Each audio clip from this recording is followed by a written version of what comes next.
Hello, hello, hello, it's your boy PokeWest here with another video, and happy Halloween! Weston, it's summer. Oh. Well, I kind of mentioned in my past, videos, mostly my top 10 glitch songs, that how I wanted to approach reviewing, shows, especially ones on glitch, is I wanted the show to be done. I wanted to wait for the show to be completed, or at least be halfway done, and then I was going to review it. And that's why I'm currently working on a Digital Circus one, which is going to take me a while. However, I mentioned that if you guys really wanted me to review something, I would. And in this case, this was something I really wanted to review. Because, honestly, a lot of Glitch's current lineup has not piqued my interest. Like, Gaslight District was cool, but I don't think it was anything special. Knights of Guinevere was...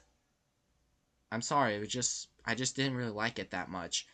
And, of course, Lackadaisy was picked up by Glitch, but even before that, I also really wasn't a fan of Lackadaisy. But, then comes Rubber Ross with GameOverse, and honestly, it was a pretty good show. I asked you guys if you would like me to review the pilot, and you said yes, so here we are. Now, this would be the point in the video where I would talk about how much I love his content as a kid, and that the Game Grumps were one of my favorite channels. Yeah, one problem with that. Ross. Who the Ross? Yeah, so the only thing I really seen of him was his appearance in some Drumsy recordings, and that one video about the Storytime Animator Tour where he had very bad dreams. But other than that, I really haven't seen much of Ross's content. Some of you probably like GameOverse because you like Rubber Ross, and I have no stance to disagree with that. I like Glitch Productions because I was a fan of SMG4.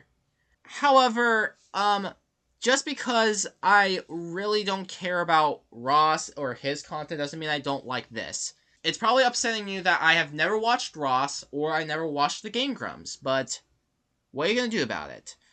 That just never piqued my interest. And the only thing that's giving me his attention now is GameOverse. Once again, I became a Glitch fan because I was an SMG4 fan in 2020, and that's when he announced the channel. So I'm not fully gonna judge this because of nostalgia reasons. I'm gonna judge this show because I like the show. And if you think I'm gonna be too critical, I'm literally breaking one of my rules just to talk about it. So, I don't know what to say. Anyway, let's talk about the making of GameOverse. In 2009, a man named Ross O'Donovan, I think I pronounced that wrong, created a webtoon called Game On. Just kidding, it was called GameOverse. It only lasted for 4 episodes, but he dreamed of getting this on a major network. Unfortunately, no one was interested. However, he was able to share the ideas with YouTubers like the Animation Squad and one YouTuber named SMG4. Remember that name, we'll get to it. Still friends with a man named Aaron, he helped him create something called the Game Grumps. Like I said, I don't really know that much about the Game Grumps, but I do know it was, like, really popular. Ross was still trying to work on GameOverse, but no one wanted the project. That was until he decided to once again talk to his buddy SMG4. And oh boy, did things change. I'm gonna mention more of this in my Amazing Digital Circus review, but to put it simply, his channel blew up. Like I said, the reason I became a Glitch fan was because SMG4 announced the channel in 2020, and oh boy did it take off from there. Meta Runner was already a very popular show, but then they created more shows like Digital Circus, Murder Drones, and so many others, so SMG4 and Glitch Productions was on the rise, so because Glitch Productions was rising and they were taking all these other indie shows, Ross thought he had a chance, especially since one of the other people on the Game Grumps was in Metal Runner, which I guess I gotta talk about someday, but we'll get to that. I don't know when. But they were able to convince Glitch to help fund their show, and thus GameOverse became a Glitch Productions production. But enough of that, let's get to the story of GameOverse. Anyway, our story begins with me getting rid of this damn Mario onesie. Damn thing was hot. Okay, our actual story begins with an industrial village, inhabited by cat people. Only 1 minute in, and we are surrounded by furries. Anyway, one of the cat people, a girl named Kit, is looking at a piece of paper on how to defeat the main villain of this world. This village is our home, and we'll protect it. Together.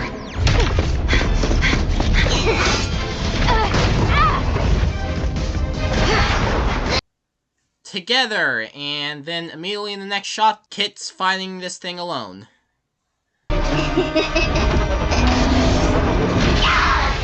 Huh? Well, that's gonna give you indigestion later. God, why does Glitch always do, like, gory scenes like this? This isn't even a horror show. Yet. Anyway, the two combine and knock Kit back. Though our cat girl transforms into a mecha and combines her hands together to create a cannon. Give us the cannon! Apparently this is a One Punch Man reference, but I never watched One Punch Man.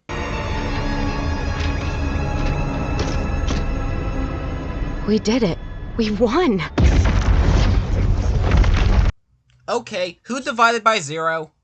Anyway, the moon turns red and starts glitching out, with the entire world deleting itself. And to make things worse, one of these deletion pillars goes directly to the village.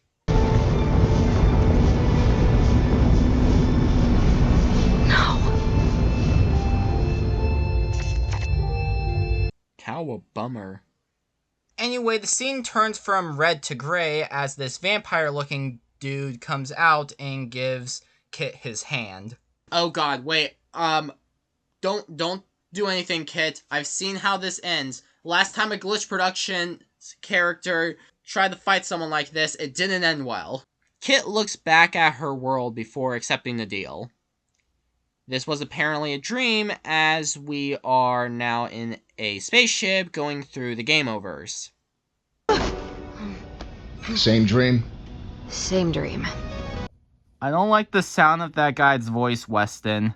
Come on, Fighto, there's nothing to worry about. I'm the dog. What the hell was that? It explains why you want to save every useless game character you run into. Hey, he's right there, Caboodle. Oh, he can't hear me. He's too busy learning. Gobble up knowledge with gobbles and friends. Cat! Meow. Very good. Well, tell me, Gobbles.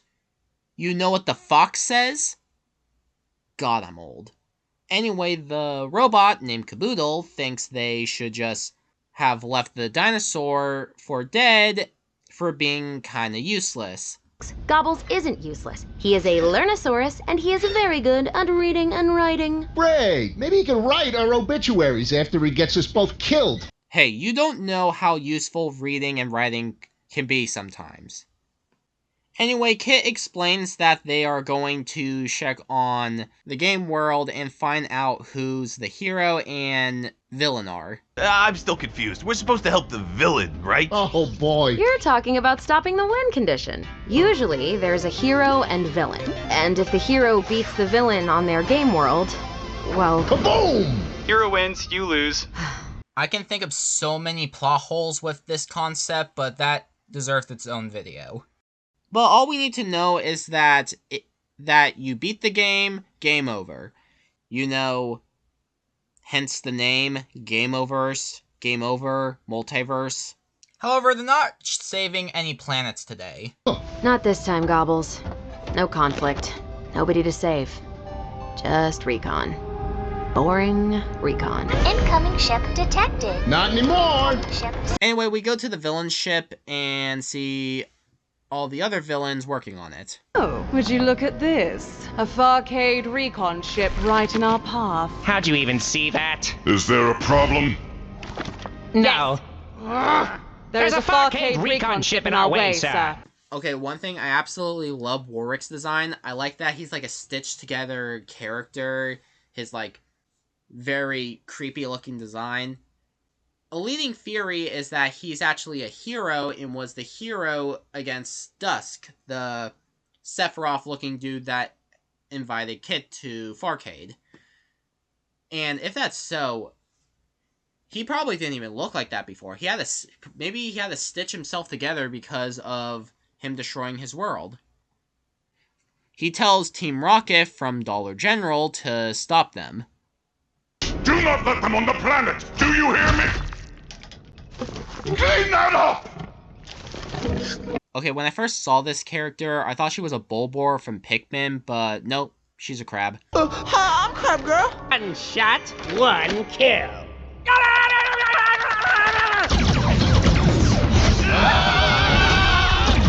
The shields aren't working, so Caboodle has to fix everything. Do you need help? Maybe a song to help you focus. Do you know Hickory Dickory Dock? Can you hickory dickory shut the hell up? Unless you can get the textile density on some of these assets to match the scale topography by freeing up some resources, much faster than it would take to pre-bake with different LODs because we are out of time on that option. I'm gonna pretend I understand what the hell you're saying. Okay, I'll just sit over here. Dog. Woof! Good. Having trouble, shoot where they're going instead of where they are. If you're having trouble... Ow! Come on, I know how to shoot a gun. He's able to fix the ship, but then gets blasted out of the ship. This also makes them crash on the planet, which a certain person is not a fan of. I got him! Yeah! Oh no, you just did the one thing I told you not to do! Yeah, come on, dude. Crab Girl tried so hard to be a villain and you screwed her up. Anyway, Discount Team Rocket goes down to the planet to make sure the Farcade agents don't find the hero. Anyway, let's check in on Caboodle. Around the whole time. I mean, let's check in on Kit and Gobbles. Estimated time remaining for self-repair. A while. Ow, ow, ow. They go on their own mission to find the hero of the world, so Syntac doesn't destroy the world, and then we meet the other reason people like this show so much.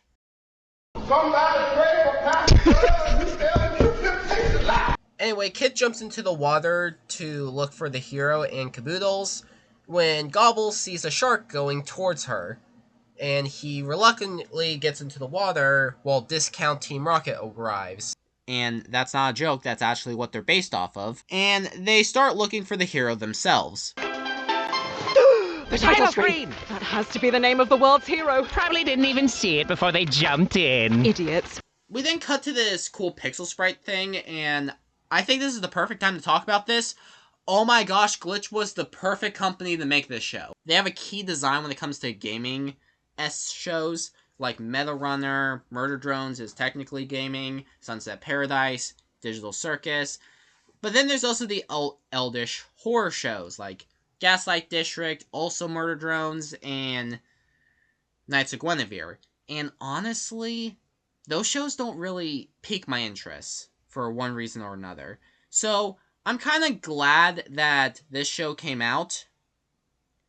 And I'm glad Glitch is the one making it. They have learned a lot. And when it comes to a show about gaming, Glitch Productions is the best company for that. However, GameOverse proved that they can do a 2D animated show and make it good. Anyway, Gobbles catches up to Kit and warns them about the shark. Hey there, friends! Dolphin.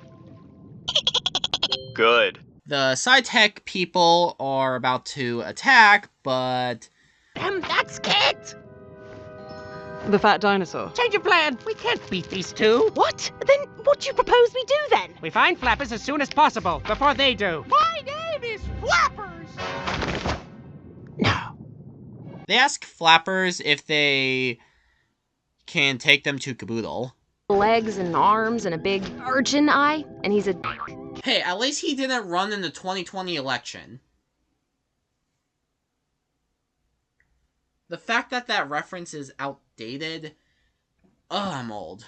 Gobble questions if Flappers is the hero of this world. No way, Gobbles. He's way too helpful. He's got background character vibes. I've never kissed a girl dolphin before.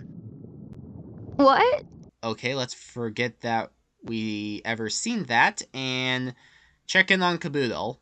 You just sucked me up like a freak! I could have barbs, quills! What if I'm poison, huh? You ever think of that? If I'm poison, I could be poison! Never mind, he is a Anyway, he got kidnapped by the main villain of the game, Snappers, and he's now helping him so that he can defeat Flappers. Flappers is always in his bloody way! Oh man, today is your lucky day. I'm gonna teach you how to beat that. What'd you say, it was a dolphin? That's right. And you're a huge shark. Huge! Alright, we'll figure something out.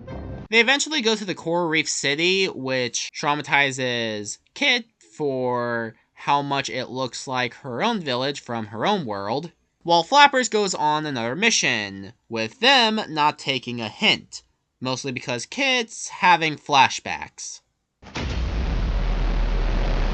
Hey, Kit! I made a pizza. You want a slice? Kit! Kit! Kit! Kit! Kit! Kit! Kit! Oh, hi, Gobbles. Where'd Flappers go? But I just want to say, these are her parents, and the dad's Italian, the mom is Mexican. They made this cat girl a Latino. Discount Team Rocket then goes to the level to post up the paper dude so Flappers knows how to defeat the boss. Take next time! Flappers is also in the level. A sign to read! A smaller paper sign to read!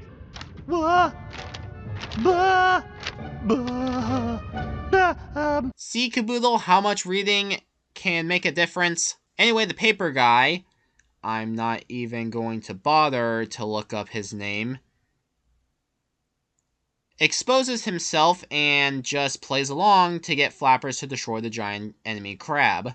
Kit and Gobbles go looking for the hero and ask a sea urchin if anyone fits the bill. Is someone really heroic you know of? Oh yeah, Flappers! They don't call him the Super Dolphin for nothing!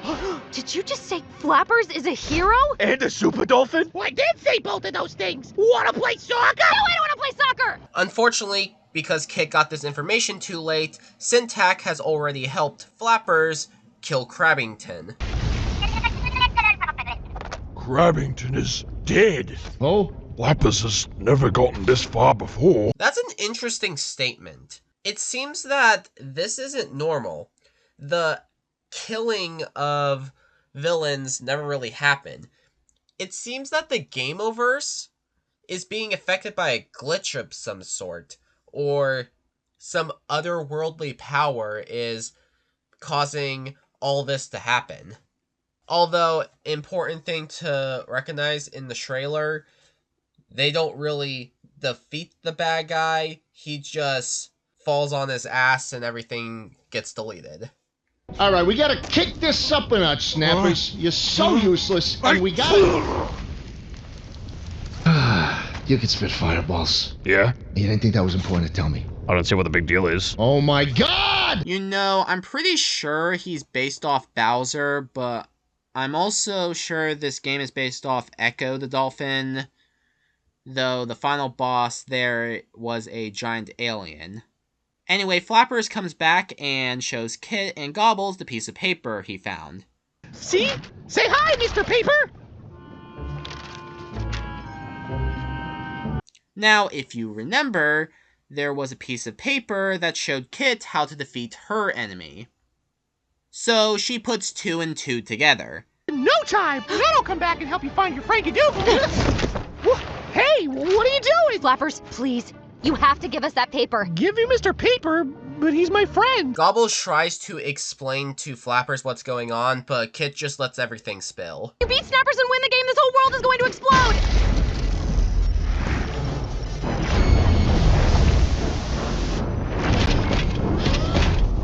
Okay, who divided by 0? Okay, but this is interesting. The world itself, or the universe itself, wants to make sure everyone follows the rules. Is it doing this intentionally? Or is it some other force? Who knows? Anyway, they get into a fight, and luckily, the world resets. Unluckily, the paper dude tells Flappers that they're the bad guys and runs away. Finally, take him out! Flappers, they're trying to steal me! Run! Run, run! What? I can't believe it! Thanks, Mr. Paper! You're my true friend! Kit's having a bit of a mental breakdown, not being able to save this world, but Gobbles gives her a motivational speech. Kit, listen! I know you're dealing with a lot, but I'm here. We're here. Together. There's still so much we can do. You're too hard on yourself, Kit. None of this is your fault. None of anything you ever did is your fault. All you ever wanted to do was save people. Well, there's still time. Gobbles, that was an incredible speech, and you are such a good character. It'd be a shame if someone, I don't know, wanted to make their own indie show, so they just trashed on you and just beat you up instead of actually showing what the show's about and being funny. Jeez, wouldn't that be a thing? I hate the internet sometimes. However, because now they know Flapper's main bad guy is a guy named Snappers, Gobbles suggests go looking for him. Kit wonders why Gobbles has stopped being nervous and became more confident. I'm a Learnosaurus, Kit. That's what I do. I learn. From the world around me, from Flappers, and from you. They then hop on some seahorses to go look for Snappers. Come all these guys have a mech, yet Snappers just has a volcano. Weird. Speaking of which, the gang makes it to the volcano. Oh, for crying out loud, Snappers! That's Caboodle! Let's go! Unfortunately, Snappers and Caboodle's training did not go well. Good news though, our heroes have reunited. Nemesis over here. Whoa! Nice shot, by the way. Thank you. You know what? 5 stars. Good work, Snappers. Unfortunately, this means that they have found the lair and... Snappers! Flappers the Super Dolphin has arrived! Who dares enter my lair? It's me, Flappers, the Super Dolphin. Huh? The Syntac members tell Flappers to just attack and kill Snappers already, with misinformation and Fold fighting Kit, Caboodle, and Gobble. Is that Mrs. Paper? No! No, sorry, Flappers. That doesn't make a good pun, so it's probably not gonna happen. Anyway, the battle begins. Get Snappers! Right! I've waited 20 years to rip you apart! I don't know what's weirder. This game going on for 20 years, or people missing for a month and then their friends just thinking they're on vacation. No, I'm not getting over that. Anyway, I will say it was weird when I was watching this for the first time because I'm rooting for the villain. You want the villain to win in this scenario. It's a reverse of your expectations. You're rooting for the other side because you know what would happen if the hero wins. Anyway, Caboodle tells Snappers to use one last fireball attack, and he conjures the biggest one he has ever made.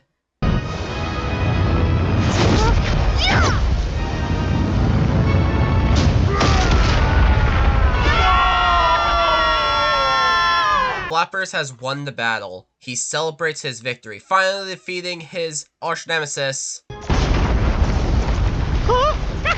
Good job, idiot!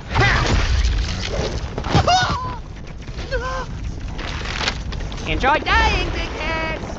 They quickly try to explain to Flappers what's going on and that they need to get out of here. However, Flappers wonders, Did I do this?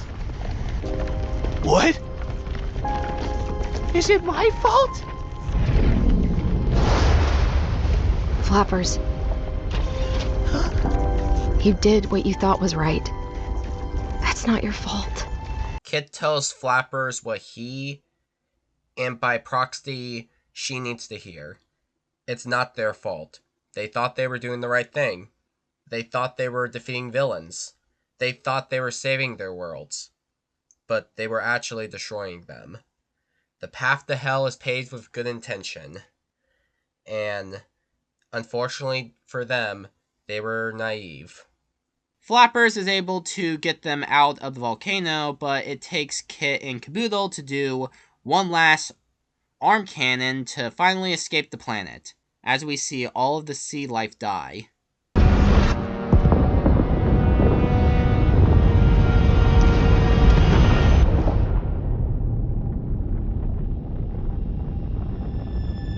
Oh, my home. Hey Flappers, at least we saved one seagull. Anyway, we see Syntax absorb the world's float, and we see Snappers brought aboard the ship. What the hell is going on? Where's my Sarcano? Quiet, Shark, and listen. Look out there. The rules of the Gameoverse are cruel and unfair.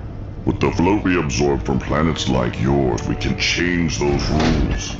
Bring back all that we've lost. This is a very interesting concept, that their homeworlds were destroyed, but they're trying to get them back by absorbing the stuff from other worlds. Very interesting concept, and I'm surprised Glitch has never done this. Wait a minute. Ross, why'd you rip off SMG4? Motherfucker, this is a Glitch show! Join us. The only thing you've lost is your bloody mind!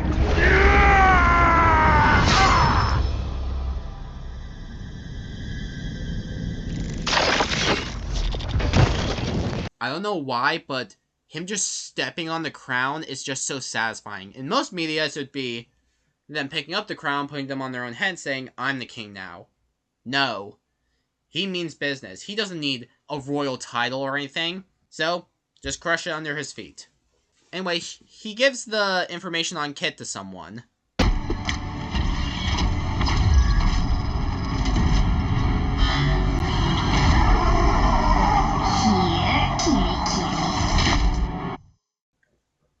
Okay, if you couldn't tell by the fact that I've only am talking about the pilot, despite the rest of the show not coming out yet, and I said I wasn't really going to do that, I really like Gameoverse. This feels like a show only Glitch themselves can pull off, helped by the fact that Ross was friends with the CEO before Glitch really took off. It has an amazing story, and I'm really excited for more. I don't really know how to talk about the characters' development since this is just the pilot, but so far, I really do like all the characters. I could probably tell you what my favorite character was for most Glitch shows based off the first episode.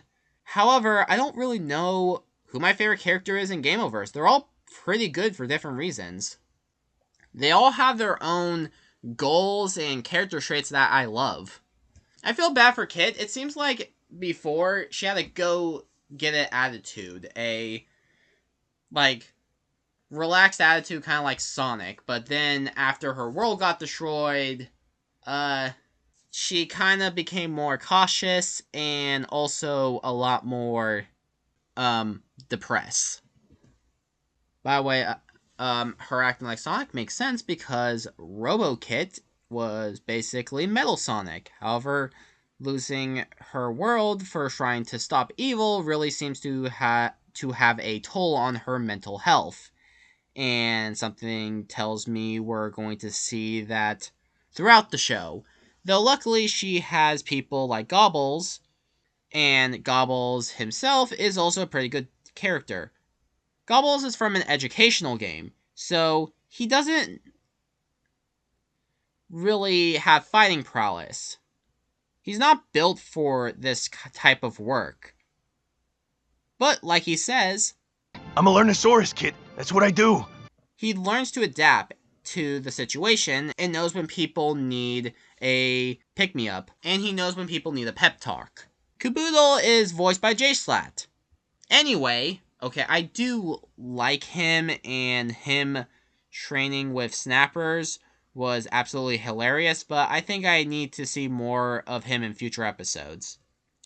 I feel like the villains don't have aura or spunk to them except for Warwick. Like I said, I really like his design. And despite me comparing him to SMG0, that's kind of a compliment because SMG0 was absolutely a badass villain. And he is also a much more badass villain. Like I said, it's really hard for me to pick a favorite character because I like them all. All the characters I want to root for. I want them to have a happy ending. But I guess we're gonna have to see that when we get to episode 2. Whenever that comes out. And also people like, oh no, is GameOverse not gonna get greenlight? The only show that has not been greenlight by a glitch is Ultra Jump Mania. I think this show is going to be giving an episode 2. So, let's wait and see what episode 2 is about. One eternity later. Hey, Weston, episode 2 of How'd Your Bones Shrink? I asked. I know, it's probably frustrating you that I said I've never watched Ross, and I never watched the game. Lord have mercy, someone pray for Father David. They have a very keen design when it comes to gaming aspect. Thanks to Farcade, Flappers is able to... That's the wrong company. Thanks to Farcade. I didn't know Farcade also wanted to screw Worlds over. Oh. Snapper gets the noobs... Oh my god. He learns to adapt to the situation and knows when people need a